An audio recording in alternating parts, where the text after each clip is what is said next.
और शाहीनों चैनल वापस आ गया। यूट्यूब जो है ई कॉमर्स वाले का दोबारा से अवेलेबल हो चुका है और 1400 से ज़ायद वीडियोस हैं, 5-5, 6-6 घंटे के मैं ट्रेनिंग सेशंस करा चुका हूँ। किसके लिए?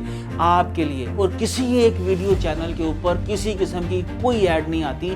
किस लिए नहीं ऐड आती? किस लिए मैं पैसे नहीं कमाना चाहता? इसलिए पैसे नहीं कमाना चाहता कि मैं ये चाहता हूँ कि जब आप सीखो तो किसी किस्म की ऐड भी जो है वो आपको डिस्टर्ब ना करे। इस पर्पज़ के लिए मैंने मोनेटाइजेशन ऑफ कर रखी है।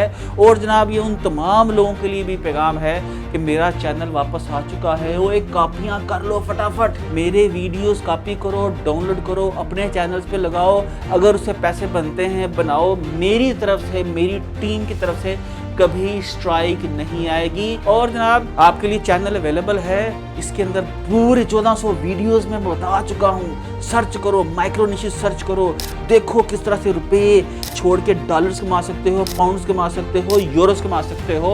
और आज़ादी का रास्ता जो है ना उसको इख्तियार करो, क्योंकि हमें आज़ाद होना है, भिखारी नहीं रहना है। पढ़ो, सीखो, आगे बढ़ो अपने लिए, पाकिस्तान के लिए। ई कॉमर्स वाला ज्वाइन करो आज ही।